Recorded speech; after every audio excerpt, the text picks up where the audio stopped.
Bear down, Bears fans. Another edition of the Chicago Bears podcast coming your way. Pat, the designer, the good kid, is back from vacation. That's right. Beautiful tan, good kid. Yeah, How are you, buddy? You know, up in Scotland, you wouldn't think you'd get a lot of sun, but shockingly enough, there was plenty of sun to be had. So. Any bad rain days while you were there? Only one for about 4 or 5 holes when we played on the second day. And it was only in the morning. That afternoon, we went out and played Royal Troon. It was absolutely fantastic. Same clothes? You just let the sun dry them out? Same clothes. Same clothes. Okay. We only had about an hour and a half to get to where we needed to be, so we played in the morning, got settled, and went over to Royal Troon and played again. We had rain gear on, so. Oh, okay. Well, you came prepared. You got the rain gear on. You came prepared. Nothing's going to hurt you. Well, listen, we got a lot to get into on your first day back here. I love this topic for you because we got DC rankings from Pro Football Network, good kid. And the question on the table, did the Bears actually upgrade their defensive coordinator? We'll talk about that and more on today's episode of the Chicago Bears podcast. Hit that like button, subscribe to the page, leave a 5-star review. Y'all know what to do. Today's episode is brought to you by the Advantage Dealer Group. Find your next Chevy, Toyota, or Acura, and they'll drive drive off in under 60 minutes, or they'll make your first car payment. Had a little bit of a stroke there, good kid, my bad.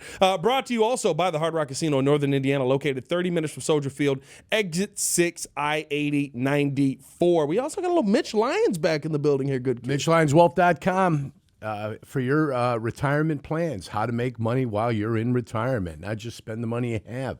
Actually get your money working for you. MitchLyonsWealth.com. Former NFL guy. Him and I chewed some of the same dirt together. Now he wants to help people prepare for retirement, which is wonderful. I love it. I absolutely love it. Let's get to this list, good kid, because Pro Football Network ranked the top 32 defensive coordinators in the league here. There's only 32, so they ranked the 32. Number 1, Vic Fangio. No surprise there. Super Bowl winning DC. I miss you, Vic, so much. Number 2, Spags, also in the Super Bowl last season. I thought this list was fairly accurate as you go down and get through it. 13, Dennis Allen. 18, Matt Eberflus. When you look at what we've got coming in this season, and you've seen a lot of football here, do you feel like Dennis Allen is that much of an upgrade over Matt Eberflus and what he did as a DC? I think Eberflus is probably a better defensive coordinator than he is a head coach. Dick LeBeau was that way. As a defensive coordinator, he was phenomenal, one of the best that was out there, but as a head coach, not necessarily so. So I think Eberflus as a coordinator could be highly rated, but as a head coach, he wasn't good at all. Not only that, his guys quit believing in him. So when you ask me what effect can Dennis Allen have, then Dennis Allen can come in, instill a new defense, a new philosophy, all that hits principle. I mean, that's basic stuff anyway that you want to have. You want to play with intensity. You want to cause turnovers. You want to hustle to the ball. That's not shocking. That's basic. Did you ever have a guy hit you with a acronym, I guess? Everybody's got their thing. Yeah. Everybody has their thing. I never got hit with an acronym like that, but football's not a complicated game. Yeah. So, trying to explain it that way is just you having to have to talk and have something to talk about because you're going to be asked questions about it. So, either way, he's gone. Dennis Allen is a proven name. He's been in the NFL. They made some acquisitions on the defensive line. I don't know if they made enough. I don't know if they made the right ones, but they made some acquisitions. They're going to be getting Billings back. Yep. We'll see what he's able to do with this group that they have in front of him. Life is going to be better if Dennis Allen can find a way to pressure the quarterback. Let me ask you this. If he pressures the quarterback, everybody else becomes better. Let me ask you this, because one thing that I do think could happen this season is some of the guys who maybe weren't perfect for the Matt Eberflus defense get an opportunity to fit into another defense. Did you ever see somebody come in, different coach, different D-line coach, different defensive coordinator come in and say, yeah, I know that didn't work here, but I want you to try doing it this way, and then their game kind of took off from that? So we had Ray Rhodes with us when he was in Green Bay. He left to go to San Francisco in '94, and Fritz Schirmer came in. Yeah. And it was the people he had. It was a good defense. It was a top defense when Ray was there. It was a top defense when Fuzzy was there. It was the same philosophy, only Fritzy called it a little bit different. Fritzy was a little bit more aggressive. Fritzy didn't play it, as solid vanilla sometimes as Ray had a tendency to do. Right. he'd want to get after the quarterback a little bit more. So it just depends what kind of guy Dennis Allen is. And it depends on if you can put pressure with your front four or not. If you can pressure with your front four, you don't have to bring the funk. Or you bring the funk whenever you want to. But it's not a necessity. It's not a requirement to get pressure on the quarterback. So it'll all depend. Dennis Allen is 100% reliant upon the individuals that he has, and whether they buy into the system and whether they play their asses off. That's where it sits for Dennis Allen. They can rank this up and down. Usually the worst guy is with the worst defense with the worst players. And it falls on the players no matter what. He gets lambasted because of that. But it is. It depends on what you have and who's coming after you. If I coached Myles Garrett, I'd be smart enough not to bother Myles Garrett too much. I'd be smart enough to leave Myles Garrett alone. Hey, Myles, how you doing? Keep the 20 up. Now, I'm a great defensive line coach because Myles Garrett can get after the quarterback. Yeah. Okay, that's fine if that's the way we want to work it. Your best coaches are the ones that get the most out of whatever they have. They can maximize the productivity of what they have, or even then make them better than they actually are. So we'll find out if Dennis Allen can do that. And I think Philly's a great example of that, right? Because Philly 2 years ago, you had Sean Desai calling the defense, and the defense looked not the same, very discombobulated. It would have hot games. It would have cold games. Vic Fangio comes in, pretty much the same personnel. They look like world beaters all of a sudden. What makes that difference? What changes there? Player belief. You being a better football team. It's the same players, but it's maturing players. It's players coming back. When you've got a team that's just kind of treading water, there's not a ton of belief there. And you go from having a ton of belief to like, hey, I got to make sure I'm playing well. I got to look like I reflect well on film. That way, when they decide to make decisions at the end of the year, they're not coming after me. So it goes from being the team function, playing team football, to more playing individual football when a team struggles. And it's a coach's responsibility then to try to get the players, everybody back in. Hey, come here. This is what we got to play. We got to play unselfish football. We got to play team football. This is what we're looking to do. And that's the challenge for the coach, is when things they're not going well, how do I get everybody refocused back into what we want to do defensively? That's the tough part.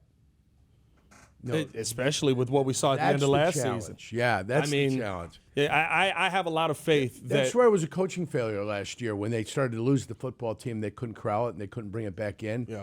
And everybody's going to blame the head coach, but every other assistant that was on that team needs to blame too, because they couldn't corral it. Yeah.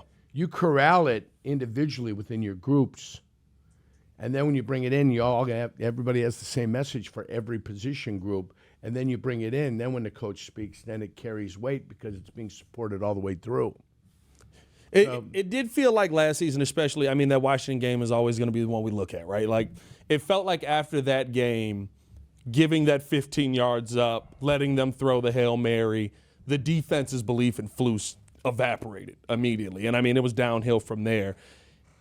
Do you think that – I guess the question, who do you feel – bounces back? I think it's a horrific indictment on your players. 100%. It's a horrific indictment on your players that they allowed that play during this season that early, being 4-3, to absolutely destroy what they were trying to do. And it did. It was over. So when you ask me, what are the coaches going to do? What kind of faith do I have in the players? Right. You got talented players. I've seen skilled players just go through the motions. What's going to motivate this group to not fold the tent? Because they've showed you that they can fold the tent. They're more than happy to quit on you. They quit on the Bears last year. Right. They did. They quit on their coaches. They quit on the Bears last year. They quit on the fans. Now, not every player did, but enough players did where it affected everything, and it was the poison pill. It only takes one drop of poison to destroy the whole barrel of water. Right. So I'm hoping that the experience last year's in the past. I hope Ben Johnson and the coaches come up. They raise the thing. There's going to be a surprise cut. They're going to cut somebody that they've identified over the course of time that was probably somewhat problematic last year. So nothing would surprise me through this training camp if we get to the end and somebody that you thought was going to make the team An obvious name. ends up getting moved. Yeah. Somebody that you absolutely thought was going to make it, and he's not here. Well, you've brought it up a couple of times on the pod. You're like, when new coaches come in, the turnover sometimes is astronomical. We've got this faith that the Bears are going to be the same team and the coaches are just going to change it. I think that's probably a sound bet that some of the pieces you saw last season that were willing to speak or were willing to say this is a problem. There's some rotten pieces that need to be identified and they need to be excised out of there. So we'll see. I guarantee you it'll happen. It'll happen. You'll come to find out. He won't be the guy that takes the fall. He'll be one of the main culprits of what destroyed that football team last year. When you look at last season and with Dennis Allen coming in this year, do you think that he's going to have to deal with players that just gave up or deal with talent issue, coaching issue when it came to the run game last season? Because the one thing after that Washington game, everybody just went, well, I guess we'll just run the football because you can't stop it. Well, I mean, that was before the Washington game, too. Yeah. I mean, I've gone through and statistically taken a look at it. With Billings and without Billings, they gave up the same average yards per rush. So it wasn't like when Billings was gone, all of a sudden they couldn't stop the run. They were just better in the red zone with Andrew out there. Maybe. That's not true, as far as like average per rush. Yeah. They were poor consistently throughout the year from game 1 until game 17. So, that's one of the things that I hear, with Billings coming back. I go, no, it wasn't good with Billings. Yeah. It wasn't. And I don't know why they took pride in stopping the run in 2023. One of the best. They were the best in football. Yeah, they took pride in it. And for one reason or another, that pride in stopping the run just absolutely dissipated. So they've got to recapture that. I think they've made some additions on the defensive line, so hopefully they're going to be playing better against the run, which will set up more success against the pass. But you still have to rush the passer. Yeah. You still have to answer the question, who's going to be opposite of Montez Sweat. All of that needs to happen, and we'll find out. It's the beauty. They go to camp here in about, 7-8 days? Yeah. We'll find out. I cannot wait. Rookies come to camp. Everybody gets in there. Boom. You'll be up there. I'll be there. You'll be up there. Hopefully they're not wasting your time up there. Are you going to be on the blacktop this year, good kid? No. No, I don't know where they plan on putting us, but I know that we're going to be up there July 31st, and that's not happening. Me and Carmen will not be up there on July 31st. Okay. I've got an event in Michigan City that I got to get to, and there's no way I'll be able to get there from Lake Forest to there. So that one's already been put on a sidebar, which does not bother me at all. Not worried about not being placed on the blacktop there. Yeah. Does not bother me. And then we got another day that we're going to be up there. Yeah. So we'll find out when we're up there, and hopefully we'll see what it's like. I'd like to get them. There's a week and a half. So much time between the end of the preseason and the beginning of the season. Yeah. It's such a lull. Then how do you treat that? Because you're going to go in for the grind. You give the guys a little time off, and then you come in and you get ready to prepare. I think when you got that time, you got to utilize that time correctly. Yes, they're going to get some time off. Yes, they're going to want to travel and go see their college football teams. They're going to spend time with their family, whatever. But when that week 1 comes, you've got to be installed, ready to rock, and here to make an impact in that first game. What's been the biggest problem there? Because it feels like, we got to be going on year 5, year 6 of trying to be excited over week 1 and feeling completely let down by the time week 1 got here. Well, they beat San Francisco in the rain. Yes. Remember that game? That was a good, when they slid in the rain Fields. At the end. That was a surprise. They started 4-2 last year. I don't remember if the first game was the first game. The first game was Tennessee. Remember, that was a horrible offensive game and a letdown. Will with Levis threw the ball. Yep. Defense. So you were feeling good about your defense at the very least. Yeah. You couldn't run the ball against the Tennessee Titans because of the 2 fellas they had in the middle. Tajay Spears, what a monster he is. Simmons they had in there. They were tough last year against the Bears running. So, and it was Caleb Williams' first start. Yep. Yeah, you had your offense coordinator. You didn't know what the hell was going on. There's a lot more faith, I think, in Ben Johnson and what he's going to be able to do with the weapons he has. So, I know we're focusing on Dennis Allen and what they're going to be able to do defensively. The strength of this team has always been the defensive backs. It always has been. And if you could support them with a pass rush, they can be even better. Yeah. Your linebackers are solid. TJ Edwards is solid. Probably your most productive player per dollar spent on your football team is T.J. Edwards. 100%. The other guy, Tremaine Edmonds. Edmonds, yeah. The other guy, The other guy, I mean, he's stuck with it. He's not wrong. not as much. Yeah. Not as much. Third highest paid need linebacker more. in football, I believe. Yeah, you need more out of him. He needs to have his career year. I don't know if there's an out after this year in his contract. I believe there is, yes. But this is the year he proves it to Dennis Allen. This is the year he proves it to Ben Johnson. Or this is the year that he, after this year, he becomes unemployed and somebody else in the NFL can try him at his position. So, do you feel like he's one of the players that will benefit most from Dennis Allen coming in? Or is it Jaylon Johnson? Is it one of the linemen that you have? No, I think the DBs get the benefit if the defensive line can get pressure on the quarterback. Yeah. That's where they're going to get the benefit. A lot more man-to-man this year probably as well. Yeah. I don't think there's anybody. Maybe the whole defense benefits because Dennis Allen is here and the whole defense plays a little bit better. Everybody realizes they're playing for their job now. Yeah. Okay, you got the coach fired. Congratulations, guys. But now they're not going to fire. They're not firing the coach if things don't go right. Yeah. They're not firing the coach. They might blame him in the paper. The next guys that get fired are players.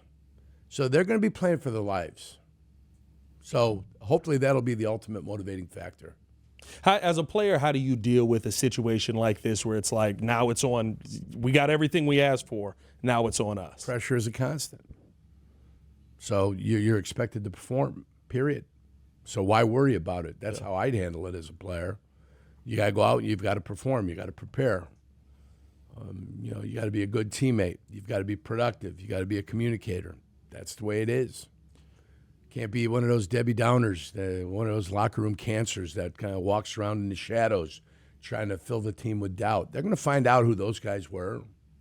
Is this the biggest year for player leadership on this team? Is this the biggest year for like a player to step up and be like, we're not doing that? I don't buy this team. It doesn't have the right kind of leadership, and you saw that last year. So I don't know who plans to step forward, or maybe it's guys that weren't here before that are going to have to. A Grady Jarrett or a Joe Tooney, maybe.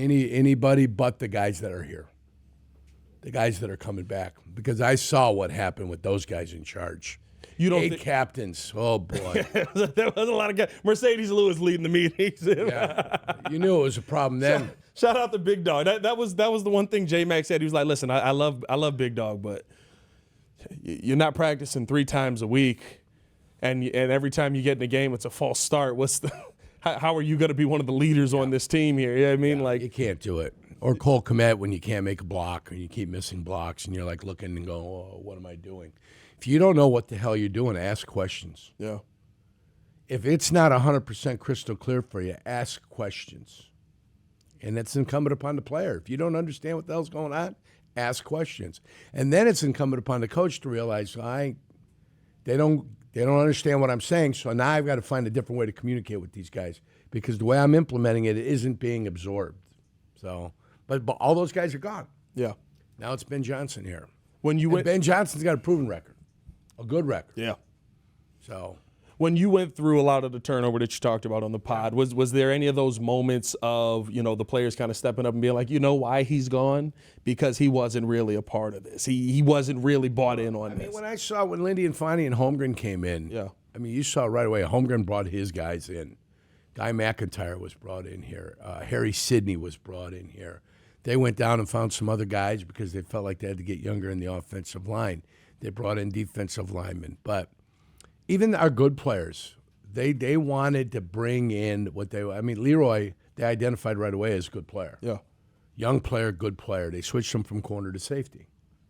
So he was a corner when he came out of college, and they switched him to safety. So they identified guys. They thought they was talented. They didn't replace everybody right away, but at some point they looked at it and said, all right, well, this is what we can do. And this is how we're going to replace him. But like Kenny Rutgers was a stud left tackle that nobody ever knew about. He's an underrated player, but he blocked very well on the perimeter. Yeah. So Rutgers stuck around for a long period of time, and he was a first-round pick out of USC in the mid-'80s. And he stuck around through the Super Bowl years, even with a bad back, though he was busted up. But the guys that they identified that they thought could play or could help them, in a positive manner, they found a way to stick around. But they knew they weren't going to pay Chuck Cecil. Chuck Cecil was going to get an inordinate amount of money, and they were going to let him capitalize on free agency, and he did. He went to the Arizona Cardinals, signed the contract of his lifetime, and it was fantastic for him. Sterling ended up getting injured, but they identified Sterling as a player. Sterling was a Sterling monster. was a stud. Sterling was a monster. Right. So they knew they weren't going to screw with Sterling. Yeah. Well, no, this guy's legitimate. Yeah. So you had to be an absolute stud, and I think that's what you had in Rutgers. You had in Leroy Butler, and you had in Kenny Rutgers. That those were the guys they were identifying. I stayed because I was inexpensive. Yeah. So if you're not an absolute stud, you've got to be inexpensive. Be cheap and yeah. know what it is. So I got a chance to stick around because I was inexpensive. When did I leave? When I was going to become more expensive. Yeah. So that's why I had to leave. They said, listen, we got guys, we got young guys, and we're going to, not that they'll replace you or not replace you, but we're going to play them, and then if you're going to get paid, you're going to get paid for somebody else. Right. And that's the way it works. Yeah. And that's the way it'll work for this football team. Was there anybody on that team that had the talent, that was the upper echelon talent, and it was like, we're not going to deal with what you're doing here, kind of like some of the stuff the offensive line was all getting aged. Like I would say Jackie Harris. Mm-hmm.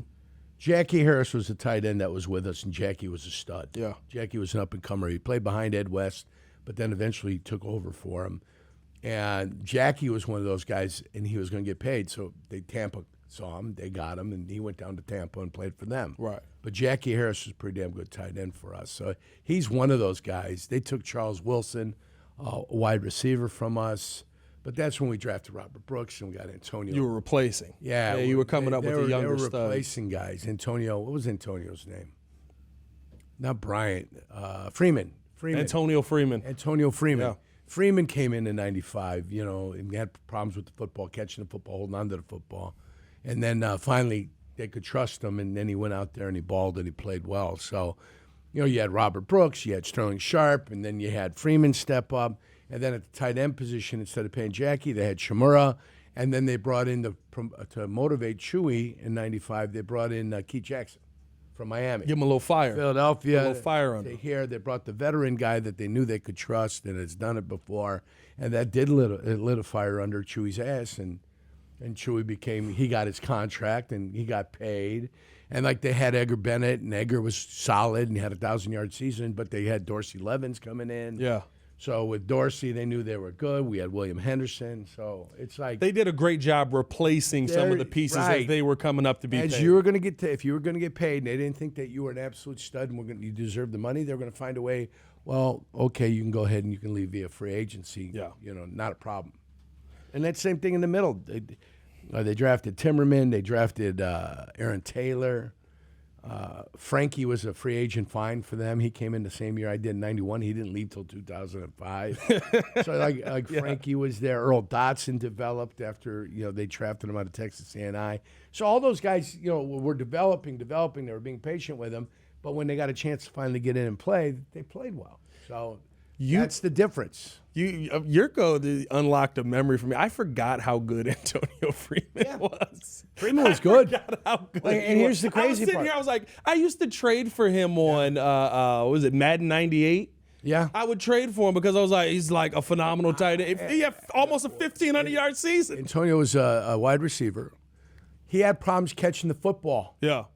And, nervous, whatever it was. He was a rookie. He was trying to figure out where he was going. He was a little bit hesitant. Holman called everybody in, and he said, listen, he goes, I'm going to tell you how this works. You got to be able to catch the ball, and you got to be able to hold on to the ball. He goes, if you can't catch it, you can't hold on to it, you can't play. And it's okay. Yeah. It's all right. You get to go on with your life, and you get to do whatever you want. I goes, but to stay here and to play on this team, you're going to have to be able to catch it and hold on to it. And that was directed directly at Antonio Freeman. Yeah. And he got the message. And what did he do? He responded, perform. You've got to perform at the league. If you don't perform at the league, it doesn't matter what you did in college. Yeah. Nobody cares what you did at college. Okay? Those are for college memories. And when you go back to your alma mater, you guys get to go ahead and slap each other around and have a good time and tell each other how great you were. But the NFL does not care what you did in college. You're supposed to take what you did there, you're supposed to improve upon it, and you're supposed to come to the NFL and become a stud. That's what you're supposed to do. Was that after So the if you first do it, year or the it's great. second year? Who? The Antonio Freeman. His first year, his rookie year. Second year, 107 targets, 56 receptions, 9 touchdowns. Yeah. Third year, 137 targets, 81 receptions, 1,200 yards, 12 touchdowns. Yeah. And look, he had 3 more 1,000-yard seasons. But a 1,400-yard season. Like, my goodness. They're going to be patient with him, but at some point, patience runs out on the practice field. And it's like, hey, what the F are you doing? Oh, so this is before even getting 2 games and stuff. This was just in practice. This is rookie year. Well, rookie year, he 11 games, 12 targets, 8 receptions. Didn't get the ball thrown to him, 106 yards. That's when I was with him. Yeah. And why didn't he get on the field? Because he couldn't catch the damn ball in practice, and he couldn't hold on to it when he did catch it. So, I mean, that's what you see. Yeah. And then the trust got there, and then he established himself. All and then pro he in became, 1998. There you go. That's how it works. That is a. Yeah. I forgot about him. You are you going down for Sterling going into the Hall? I got my invitation in the mail. Kathy Dvorak, who runs player programs up there and is part of the NFL and the NFL alumni, I got it sent. I'm trying to, it's a Thursday. Mm-hmm. It would require me taking more time off from the station. Yeah. And you know how much I love working. Yeah, there will. Is there a White Sox game that day? You know how much I love working. Will there be a White Sox game that day? So I got the invitation. I got the invitation for Baselli, and I couldn't make Baselli's. Right. And I kind of regret not making Baselli's. So if there's a chance for me to get out there, I'm going to try to get out there, but it's going to have to come with the cooperation of the station. Yeah. Now, because I'm out there and I'm at the Hall of Fame game and the induction, they might put me to work while I'm out there. Little business while you're out there, Jurko. Yeah, they might put me to work, so we'll have to find out. We'll have to find out what's going to happen or what's not going to happen. I hope to see you down there, good kid. Sterling was the best. He was amazing. And when I saw him in Indianapolis at the Super Bowl, said hi to him, and he saw me, and we just embraced and hugged and introduced him all the guys that were down there, Carmen and everybody. So we had a good time. I think Danny was still there before he became the big shot. He was still in. Danny was our producer, so Danny was down there with us too. Was Sterling Sharp in your mind ever better than Jerry Rice? 2 different style of players. I don't know if I'd say he was better than Jerry Rice. I think that'd be a foolish statement for me. Even Terrell Owens and Calvin Johnson and everything. Well, I think Jerry Rice separated himself. I'd say of the 2 receivers that were coming, he was better than Michael Irvin. Yes, 100%. That's not even a question. He was better than Michael Irvin. Now, Michael Irvin's fantastic. I take nothing away from Michael Irvin. Sterling was better than Michael Irvin. Yeah. He was, Art Monk caught 100 passes. Sterling was starting to catch balls at an alarming rate. And he was very productive. But here's the crazy thing.